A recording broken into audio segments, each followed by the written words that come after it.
우리 옆에 분하고 이렇게 인사 나누시기 바랍니다. 사랑합니다. 축복합니다.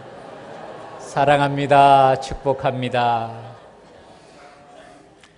오늘은 사순절 네 번째 주일입니다. 다음 주일이 18일이고요. 그 다음 여섯 번째 주일 25일이 종려주일이 됩니다. 종려주일을 지나고 나면 한 주간은 고난주간이 되고, 고난주간을 마치고 우리는 부활절을 맞이하게 됩니다.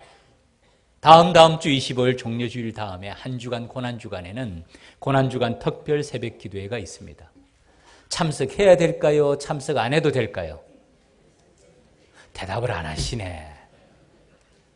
제가 다시 한번 물어볼게요. 참석해야 될까요? 참석 안 해도 될까요?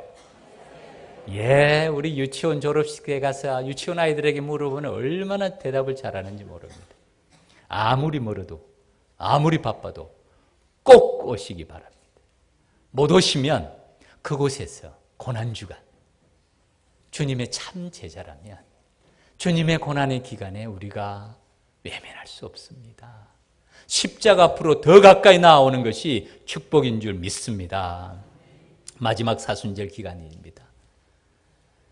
마지막 고난주간을 기다리면서 부활주를 맞이하면서 주님의 십자가 앞으로 더 가까이 나아가며 십자가의 은혜, 완전한 사랑을 경험하고 체험하고 그 가운데서 하나님이 주시는 기쁨을 누리는 복된 믿음의 가족이 되기를 주님의 이름으로 축원합니다. 오늘 본문 예수님께서 광야에서 40일간 밤낮으로 금식한 후에 마귀에게 받으신 세 가지 시험 중에 두 번째 말씀에 초점을 맞추고자 합니다. 이 두 번째 말씀은 몇 가지 특징이 있어요. 첫 번째는 시험의 장소입니다. 시험 받으시는 장소. 두 번째는 시험 받으시는 내용이고, 세 번째는 시험의 결과에 대한 말씀들이 우리에게 새롭게 다가오는 말씀이에요. 첫 번째 시험의 장소가 어디죠? 4장 5절 말씀, 우리 다 같이 한 목소리로 읽겠습니다. 시작. 이에 마귀가 예수를 거룩한 성으로 데려다가 성전 꼭대기에 세우고, 아멘. 거룩한 성이 어디입니까? 예루살렘 성이에요. 예루살렘의 중심이 어디입니까? 성전입니다. 성전에 사는 일이 무엇이죠? 하나님께 제사 드리는 것입니다. 이 가운데서도 가장 높은 곳 성전 꼭대기에 세웠다고 말하고 있습니다. 이 거룩한 성 예루살렘 성은 다른 말로 하면 시온성이라고 부릅니다. 하나님이 거하시는 성이라는 뜻입니다. 그 가운데서도 성전은 하나님께 예배를 드리는 장소입니다. 이런 장소에도 마귀가 활동할까요? 예, 활동합니다. 그것도 열심히 활동합니다. 마귀는 때와 장소를 가리지 않고 활동을 합니다. 이 질문을 오늘 우리에게 하면 이렇습니다. 교회 안에서도 시험을 받을 수가 있을까요? 대답이 뭘까요? 시험 받을 수 있습니다.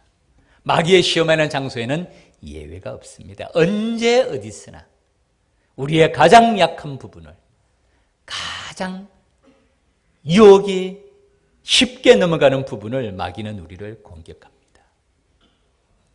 베드로후서에서 사도 베드로가 하는 말씀이 이것이죠. 근신하라 깨어라. 너희 대적 마귀가 우는 사자처럼. 왜 울까요? 배고파서.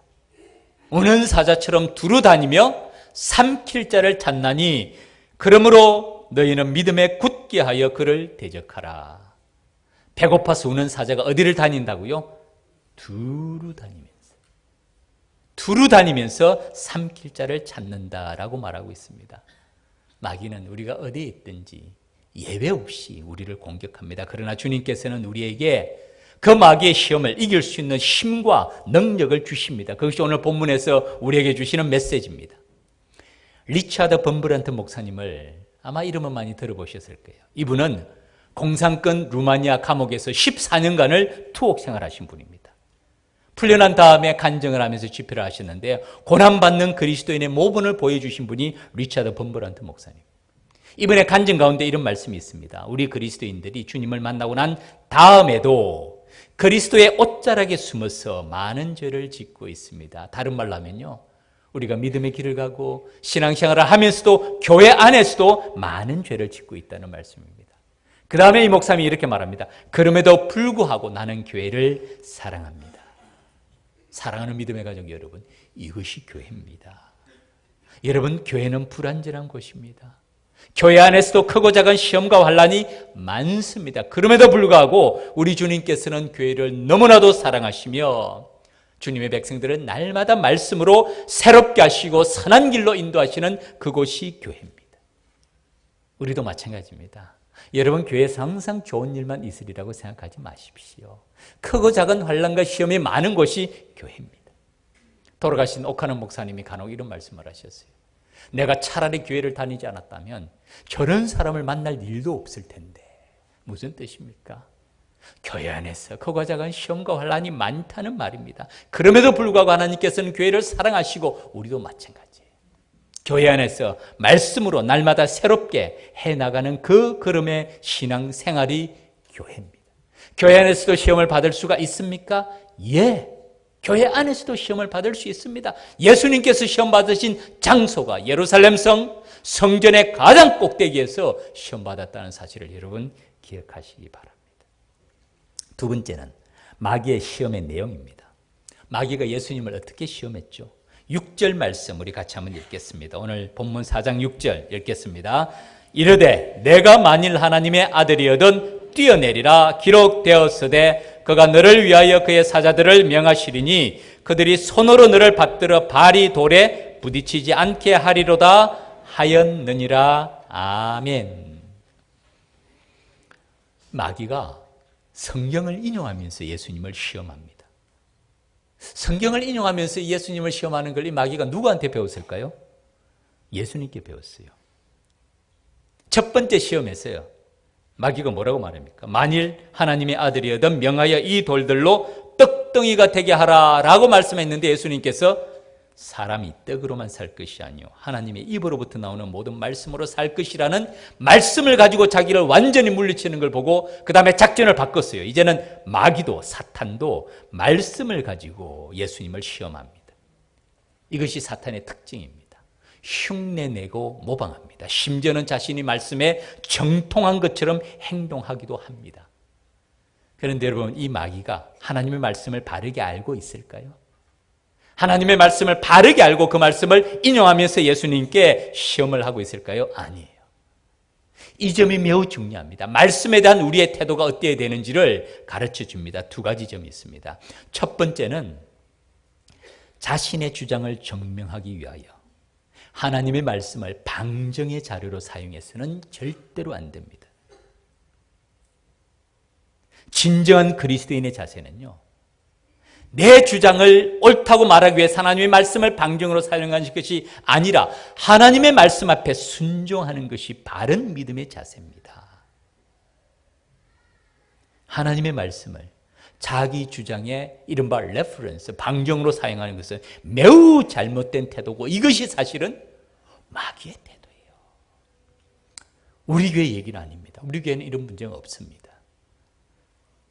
간혹 교회에서 크고 작은 분쟁이 있을 때 양쪽에 자기 주장을 하는 사람들이 자기 주장을 하기 위해서 어떻게 합니까? 성경을 인용할 때가 참 많습니다. 참 많아요. 그러면 상대방에서 그 성경을 인용한 말씀을 보고는 내가 잘못했습니다 이렇게 수긍하는 경우가 있습니까? 천만의 말씀. 또 다른 반대편에서는 또 다른 말씀을 가지고 반박하는 모습을 봅니다. 결코 바른 모습이 아니에요. 바른 그리스도인이라면 하나님의 말씀을 내 주장을 방정하는 자료로 사용하는 것이 아니라 하나님의 말씀 앞에 내 주장을 굽혀야 됩니다. 하나님의 말씀 앞에 내가 순종하고 복종해야 되는 이것이 바른 태도입니다. 사탄의 시험이 바로 이것입니다. 네가 하나님의 아들이냐? 충동질하고 도전하면서 그 다음에 하는 말이 뛰어내려 보라. 그렇게 말하면서 성경이 이같이 말하지 않느냐? 네가 뛰어내리면 천사들을 보내서 네 발을 지켜주리라 말씀하지 않느냐? 한번 해봐 라는 말입니다. 자신의 주장을 증명하기 위해서 사탄은 뛰어내려 보라는 말을 증명하기 위해서 하나님의 말씀을 방정으로 사용하고 있는 매우 잘못된 태도를 보여줍니다. 이것이 사탄이에요. 두 번째는 지금 마귀가 하나님의 말씀을 인용하는데 이 말씀을 바르게 인용할까요? 아니면 왜곡하고 변형하고 있을까요? 사실은 이것은 우리의 높은 믿음의 통찰력을 요구합니다. 한번 찾아보시죠. 자막을 준비했습니다. 시편 91편 11절 12절 말씀입니다. 같이 한번 읽겠습니다. 시작. 그가 너를 위하여 그의 천사들을 명령하사 내 모든 길에서 너를 지키게 하심이라. 그들이 그들의 손으로 너를 붙들어 발이 돌에 부딪히지 아니하게 하리로다. 아멘. 이 자막을 좀 놔두시기 바랍니다. 이 자막의 말씀과 오늘 마태복음 4장에 나오는 사탄의 이 인용, 그가 너를 위하여 그의 사자들을 명하시리니 그들이 손으로 너를 받들어 발이 돌에 부딪히지 않게 하리로다 라는 말과 비교해 볼 때 지금 이 사탄이 이 말씀을 잘못 인용하고 있는가 바르게 인용하는가 하는 점이에요. 잘 살펴보면 단어와 단어는 맞습니다. 다른 말로 하면 워딩, 이 단어는 맞아요. 그런데 의미와 내용에 있어서는 다릅니다. 완전히 다릅니다. 시편 이 91편의 말씀은 하나님께서 자기 백성을 보호하신다는 말씀입니다. 하나님께서는 자기 자신을 온전히 신뢰하는 하나님의 백성들을 지켜주신다는 말씀이에요. 그런 약속의 말씀입니다. 그런데 어디서도 자기 자신을 스스로 위험에 빠뜨리는 사람, 성경 꼭대기에서 뛰어내리는 경우, 더더구나 그것이 자기 자신을 나타나기 위해서 그 일을 하는 사람을 천사를 보내서 그 발을 안전하게 땅에 도착하도록 지켜주신다는 말은 아닙니다. 단어는 같으나 내용과 의미는 완전히 다르게 적용하고 있는 것입니다. 이 사탄은 하나님의 말씀을 어떻게 인용합니까? 아전인수격으로 자기에게 유리하도록 그냥 말씀을 갖다 붙이는 거예요. 그리고 하나님의 말씀을 가지고 하나님을 시험하라는 것이 이 사탄의 근본 목적이에요. 약속의 말씀이 있으니 너를 보호하나 안 하나 한번 시험해봐. 네가 하나님의 아들이라며 한번 시험해봐. 이것이 사탄의 근본 목적이에요. 예수님께서는 더 정확하게 이 사탄의 시험을 꿰뚫어 보시면서 더 정확한 말씀으로 인용하시면서 사탄을 물리치시는 말씀이 7절입니다. 7절 말씀 같이 한번 읽읍시다. 시작. 예수께서 이르시되 또 기록되었으되 주 너의 하나님을 시험하지 말라 하였느니라 하시니 아멘. 또 기록되었으되 넌 말씀을 잘못 이해했다는 것이에요. 그 말씀이 그런 뜻이 아니라는 것이에요. 더 중요한 말씀은 주 너의 하나님을 시험하지 말라는 것이에요. 하나님의 말씀을 가지고 하나님을 시험하지 말라는 것이에요. 그리고 주님은 이 사탄의 시험을 이기십니다. 제 경험을 한 가지 말씀해 드릴게요. 제가 이전에 살 때 제 집에 생면부지의 사람이 한번 방문한 적이 있습니다. 그분들이 바로 옆에서 온 것이 아니에요. 한 3시간 정도 되는 거리를 차를 가지고 온 거예요. 절 모르는 분이에요. 한인 주소록을 보면서 한국인 이름이 되어 있으니까 우리 집을 무조건 찾아왔어요. 누구자면 여호와의 정인들이었어요. 왕복 6시간, 7시간 되는 거리를 찾아온 거예요. 야, 이 사람들이 한 번은 제가 없을 때 찾아왔어요. 아내가 얘기를 하겠습니까? 그냥 돌려보냈는데 그 다음에 또 포기하지 않고 두 번째 제가 있을 때 왔더라고요. 제가 정말 안타까워서 집으로 초청을 했습니다. 한 2시간 내지 3시간 정도 그들과 얘기를 했어요. 제가 그분들이 참 안타깝더라고요. 그 멀리서 이민생활에 바쁘고 분주할 텐데 그분들은 전도한다고 온 거 아닙니까? 바른 길이 아닌 거예요. 제가 그분들의 말씀 한 30분 내지 40분 정도는 입을 완전히 닫고 처음부터 끝까지 다 들었어요. 일단은 들어줘야죠. 그 다음부터는 제가 그 말씀의 의미를 그렇게 해석하면 안 됩니다. 그 뜻은 그것이 아닙니다. 원어적인 의미까지 동원해서 다 설명을 해줬어요. 어떻게 됐을까요? 마이동풍이에요. 제가 그분들에게 알았어요. 아, 이분들은 앵무새처럼 자기가 배운 것은 말을 하지만은 절대로 귀를 기울이지 않는구나. 참 그분들이 제 말을 좀 귀 기울여 들었다면 그래도 제가 부족하지만은 좀 말씀을 설명해 주면서 아, 자기들이 가지고 있는 이것이 잘못됐구나 깨달았으면 참 좋았을 텐데 전혀 그래요. 말씀을 왜곡하고 변형하고 잘못 알고 있으면서도 결코 다른 사람들의 말을 듣지 않고 자신들의 말만 끊임없이 반복하는 것을 제가 보고는 정말 이분들하고 얘기한다는 것이 어렵구나. 여러분 집에 찾아오면요, 아예 정중하게 그냥 돌려보내십시오. 시간 낭비입니다. 디모데전서 2장 15절 자막을 준비했습니다. 같이 한번 읽어봅시다. 시작. 너는 진리의 말씀을 옳게 분별하며 부끄러울 것이 없는 일꾼으로 인정된 자로 자신을 하나님 앞에 드리기를 힘쓰라. 아멘. 아멘에 많은 말씀이죠. 어디서 사용하는 말씀이죠? 어와나 주제 말씀이 이것입니다. 너는 진리의 말씀을 옳게 분별하며 부끄러울 것이 없는 일꾼으로 인정된 자로 자신을 하나님 앞에 드리기를 힘쓰라. 이것이 어와나라는 말의 뜻입니다. 어와나라는 말을 준비를 했는데 한번 보여주시기 바랍니다. 어와나, A가 세 번이나 들어있어요. AWANA가 어와나입니다. 이 말은 약자입니다. A, approved. W, workman. A, are. N, not. 마지막 A는 ashamed. 이 말의 원래 뜻은 이렇습니다. approved workman. 인정된 사람, 증명된 사람이라는 뜻이죠. are not ashamed. 인정된 사람, 증명된 사람은 부끄러울 것이 없습니다 라는 뜻이고, 성경적인 이 워딩으로 풀이하면 부끄러울 것이 없는 일꾼으로 인정된 자로 하나님께 자신을 드리십시오. 오늘 이 시대에 너무너무 중요한 말씀이에요. 여러분 자녀 어와나 보냈습니까? 지난주에 개원 예배 했는데 꼭 보내세요, 여러분.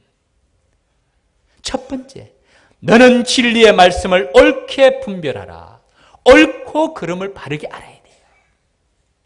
얼마나 능력 있나, 얼마나 똑똑한가, 얼마나 스펙이 좋은가, 그건 다음의 얘기예요. 옳고 그름을 먼저 분별할 수 있어야 됩니다. 진리의 말씀을 옳게 분별하여 그 다음에 부끄러울 것이 없는 일꾼으로 인정된 자가 되라. 어제 뉴스 보셨죠? 저도 잠깐 봤어요.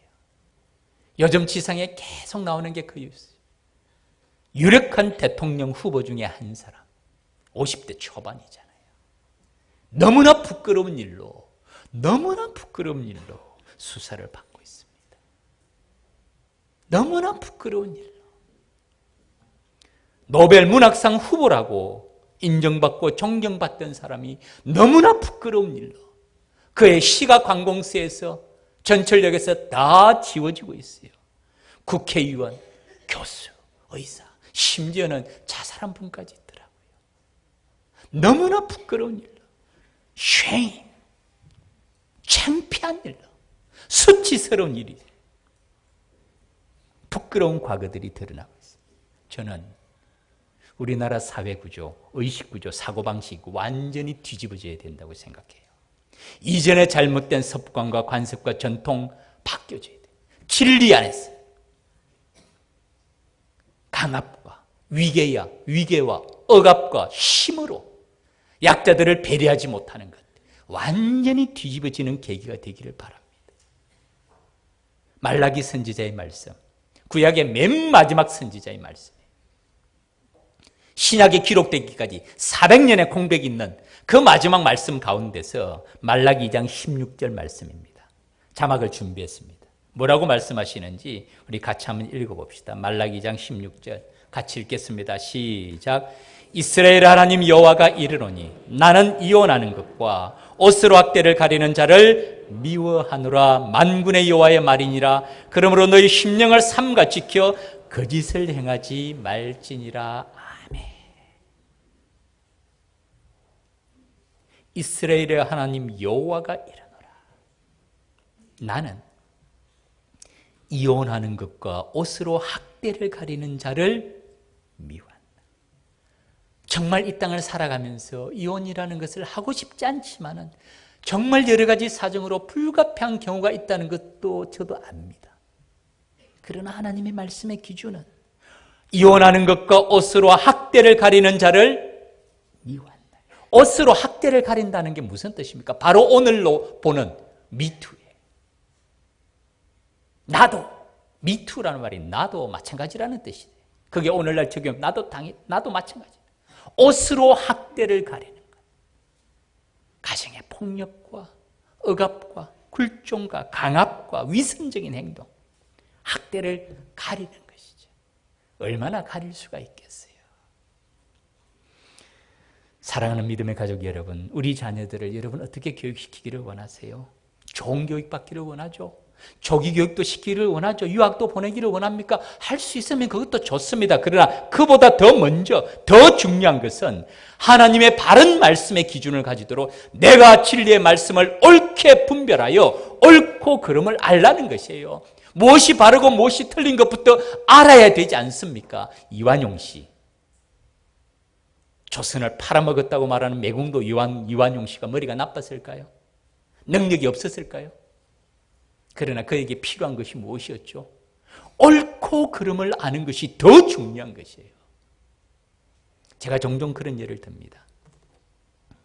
의사의 손에 들리진 날카로운 메스는 사람을 살리는 수술의 도구가 됩니다. 그러나 강도의 손에 들려진 날카로운 메스는 사람을 죽이는 도구가 되죠. 지혜란, 능력이란, 좋은 스펙이란, 좋은 환경이란 날카로운 칼과 같습니다. 이것이 누구의 손에 들려지는가가 더 중요해요. 성경은 우리에게 무엇을 말합니까? 내가 진리의 말씀을 바르게 분별하여 옳고 그름을 아는 사람이 되라. 그 다음에 맡은 바 사명을 감당하라는 것입니다. 이 말씀이 진리라는 것이 오늘 사회에서 증명되고 있잖아요. 대통령 후보가, 심지어는 서울시장 후보까지도, 교수 생활을 10년, 20년 한 사람, 노벨 문학상까지 받을 후보에 오르는 이름 많은 사람의 부끄러운 모습들이 오늘 이 사회 가운데 나타나고 있는 것. 우리 자녀들 말씀의 바른 기준으로 가지고 언제 어디서나 부끄러울 것이 없는 일꾼으로 인정된 자로 자신을 하나님 앞에 드리기를 힘쓰는 것, 이것이 그들에게 참된 교육임을 믿습니다. 사탄은 이런 진리의 말씀을 왜곡하고 변형하고 아전인수격으로 해석해서 원래의 의미를 흐리게 하는 것이 사탄의 방법인데, 그 가운데서 우리는 말씀을 바르게 분별하면서 진리의 길을 걸어가야 됨을 보여줍니다. 마지막 세 번째, 이 시험의 특징, 시험의 결과입니다. 예수님께서 이 시험을, 그래, 네가 날 그렇게 시험해? 네가 만일 하나님의 아들이거든 뛰어내려 보라고? 내가 한번 뛰어내려 볼게 라고 주님께서 뛰어내리셔서 정말 사탄의 말대로 사뿐하게 안착을 하셨으면 예수님께서 앞으로 사역하시는데 그 일이 도움이 될까요? 방해가 될까요? 도움이 됩니다. 사람들이 그 광경을 보면 뭐라고 생각하겠어요? 와, 저분 정말 대단하네. 성전 저 높은 꼭대기에서도 뛰어내려도 발가락 하나 다치지 않네. 와, 저분 하나님의 아들인 게 분명할 것 같아. 저분이 하는 말은 팥으로 메주를 썬다 해도 다 들어야 되겠네 라고 생각하면서 사람들의 인정과 존경과 칭찬을 받는 것이 예수님께 나쁘겠습니까? 좋겠습니까? 사탄은 이것을 말합니다. 1943년도에 메슬로우라는 사람이 한 책을 쓰면서 인간의 5가지 욕구에 대한 이론을 정립을 합니다. 그것을 욕구 단계설, Need Hierarchy Theory라는 것을 발표를 하는데요. 사람의 마음에는 보편적인 5가지 단계가 일반적으로 있다고 말합니다. 첫 번째는 생리적인 욕구의 단계예요. 그러니까 먹어야 됩니다. 배가 고플 때는 먹어야 돼요. 이 의식주, 이 문제는 가장 기본의 문제이기 때문에 인간에게 기본적으로 가장 충족되어야 될 제일 첫 번째 단계, 기본의 단계입니다. 그 다음에 두 번째 단계는 안전의 욕구가 있다고 봅니다. 맞습니다. 우리가 전쟁을 경험해 봤잖아요. 배고플 때는 아무것도 생각 안 나죠. 먹고 난 다음에는 이게 위험한지 안 위험한지를 알게 되고 안전한 곳에 살기를 원합니다. 두 번째 단계가 안전의 욕구예요. 세 번째 단계는 소속감입니다. 어느 단체에 소속되고 그 단체에서 사랑받기를 원하는 인간의 보편적인 욕구가 있어요. 네 번째 단계는 모든 사람은 존경받기를 원합니다. 누구나 무시받기를 좋아하는 사람은 세상에 아무도 없습니다. 네 번째 단계는 존경의 단계, 존경받기를 원하는 단계. 마지막 5번째 단계는 메슬로우에 하면 자아실현의 단계예요. 자기가 원하는 꿈과 이상, 실천해보고 싶은 마음, 그 일을 위해서 달려가고 싶은 마음이 다 있다는 이 보편적인 5가지 욕구를 얘기를 합니다. 일리 있는 말이에요. 그런데 참 신기한 것은 이 사탄의 3가지 시험이 이 단계에 비추어 봤을 때 정확하게 맞아요. 1단계, 배고픔부터 해결하라. 2단계 성전에서 뛰어내리라. 심리적이고 정신적인, 네가 사람의 존경과 칭찬과 인정을 받기를 원하지 않느냐라는 것이 그 다음 단계의 모습입니다. 아무튼 예수님께서 이 시험에 응하신다고 해도 예수님이 손해볼 일은 없습니다. 일종의 윈윈 상황이에요. 그럼에도 불구하고 예수님은 이 사탄의 유혹을 단호히 물리치십니다. 내가 사람의 인정과 존경을 받는 것이 중요한 것이 아니라 하나님을 시험하는 자체가 잘못됐다는 것을 예수님은 바르게 깨뜨려 보시면서 그에게 하신 말씀이 또 기록되었으되 주 너의 하나님을 시험하지 말라. 하나님의 말씀에 순종하는 것이 바로 믿음의 태도지, 하나님의 말씀을 가지고 자기 자신의 인정과 명예와 영광을 나타내기 위해서 사용하는 것이 잘못됐다는 것을 주님께서는 말씀하고 있습니다. 말씀을 맺겠습니다. 사랑하는 믿음의 가족 여러분, 예수님도 시험을 받으셨으면 사탄은 우리를 시험할까요? 안 할까요? 합니다. 예수님께서 성전에서 시험을 받으셨다면 오늘날 사탄은 교회 안에서 우리를 시험할까요? 안 할까요? 시험합니다, 여러분. 우리가 시험 당하는 것을 조금도 이상하게 생각하지 마십시오. 그리고 예수님은 그 시험을 이기는 길을 보여주셨습니다.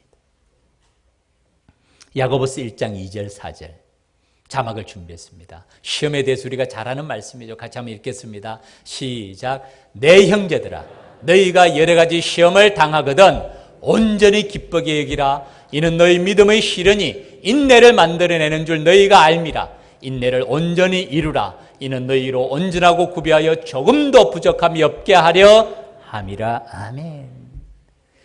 여러 가지 시험들이 교회 안에서 더 많습니다. 그럴듯한 말로, 비슷한 말로 우리를 유혹하고 우리를 딴 길로 가게 하고 우리를 낙심시키는 일이 많습니다. 그 가운데서 하나님의 말씀의 진리를 바르게 분별하면서, 옳고 그름을 바르게 분별하면서, 하나님이 기뻐하시는 일이 무엇인지를 바르게 보면서 말씀에 대한 성숙한 이해를 가지고 말씀을 내 주장에 이용하는 것이 아니라 그 말씀 앞에 내 주장을 굽히고 순종하고 복종하는 태도, 하나님께 나아가는 것이 바른 신앙의 길임을 말씀하고 있습니다. 사순절 마지막 기간입니다. 사랑하는 믿음의 가족 여러분, 십자가 앞으로 더 가까이 나아가는 이 기간이 되기를 바라고요. 그리고 언제든지 주님께서 우리를 주님의 뜻대로 사용할 수 있는, 진리의 말씀을 바르게 분별해서 부끄러울 것이 없는 일꾼으로 인정된 자로 우리 자신을 주님께 드림으로 인하여서 하나님께서 우리를 주의 뜻대로, 찬송가 320장 나를 일꾼 삼으신 주 크신 능력 주시어 언제든지 누구 뜻대로요? 주 뜻대로 사용하여 주시옵소서. 이게 잘못되면 나를 일꾼 삼으신 주 크신 능력 주시어 언제든지 내 뜻대로 사용하게 하시옵소서. 신앙의 매우 위험한 태도예요. 언제든지 주 뜻대로 사용하여 주옵소서. 예수님의 시험을 그것이 보여줍니다.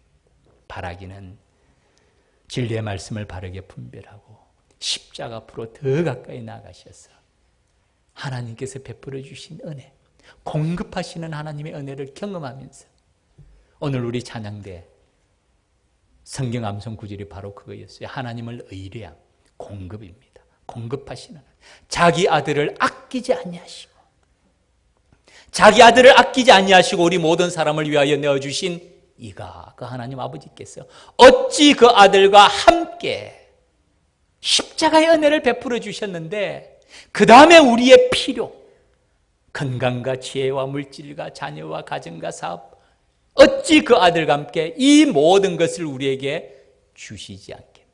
이전 성경은 선물로 주시지 않겠느냐, 은사로 주시겠다는 말씀입니까? 안 주시겠다는 말씀입니까? 주시겠다는 말씀이에요.